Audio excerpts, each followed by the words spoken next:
The first time I met the devil, I was working the night shift at Milton's gas and convenience store. Now, I know what you're thinking. Why would the devil be at a rundown gas station in the middle of nowhere? Well, let me tell you, strange things happen at Milton's. I had taken the job a few weeks prior, lured in by the surprisingly high pay of $20 an hour. The owner, Milton Jackson, was an odd fellow. He had a pet crow named Tic Tac that he claimed could predict the future. I didn't believe him, of course, until my first night on the job. It was around midnight and the store was empty. The only sound was the hum of the fluorescent lights overhead. I was studying for my veterinary assistant classes when the bell above the door jingled. I looked up to see a man standing there. He was tall, with jet black hair and piercing blue eyes.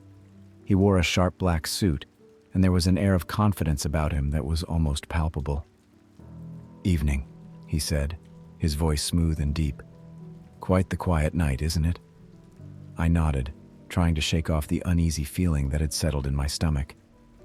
"Can I help you with something?" He smiled, revealing a set of perfectly white teeth. "Just a pack of cigarettes, please." I grabbed a pack from behind the counter and handed it to him. As he reached out to take it, I noticed a strange tattoo on his wrist. It looked like a snake wrapped around an apple. "Interesting tattoo," I commented, trying to make small talk. He glanced down at his wrist and chuckled. "Ah, yes, a reminder of a past mistake." I raised an eyebrow but didn't press further. He paid for the cigarettes and turned to leave.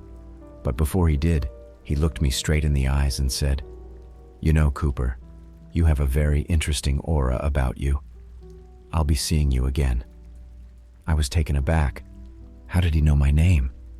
I hadn't introduced myself. I watched as he walked out of the store and disappeared into the night. The next few weeks went by without incident, but every night I couldn't shake the feeling that I was being watched. I would often catch glimpses of a shadowy figure standing just outside the store's windows, but every time I went to investigate, there was no one there. One night, as I was locking up the store, I heard a voice behind me. "You can't escape me, Cooper." I spun around to see the man from before, the devil, standing there with a wicked grin on his face.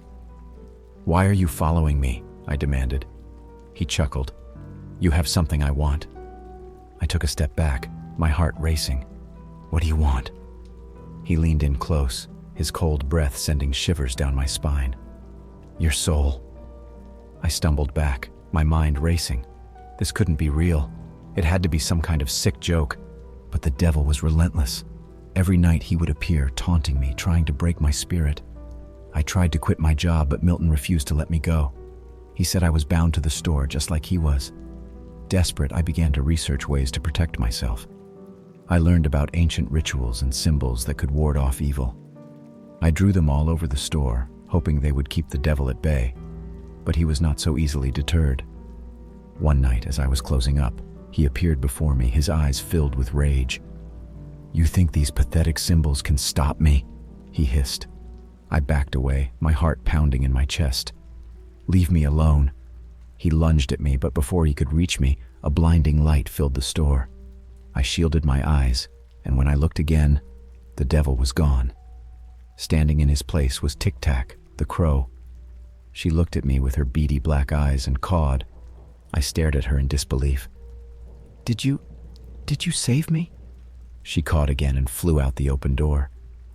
The next morning I went to Milton and told him everything. He listened quietly, nodding every so often.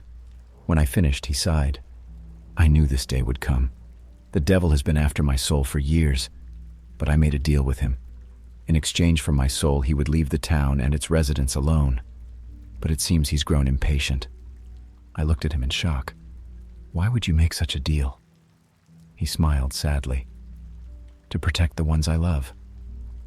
I left the store that day, never to return. But every so often, I'll see a black crow perched on a tree or a telephone wire watching me, and I can't help but wonder if it's Tic Tac keeping an eye on me, making sure the devil stays away. And so, if you ever find yourself at a rundown gas station in the middle of nowhere, be wary of the man in the black suit. And whatever you do, don't make a deal with the devil.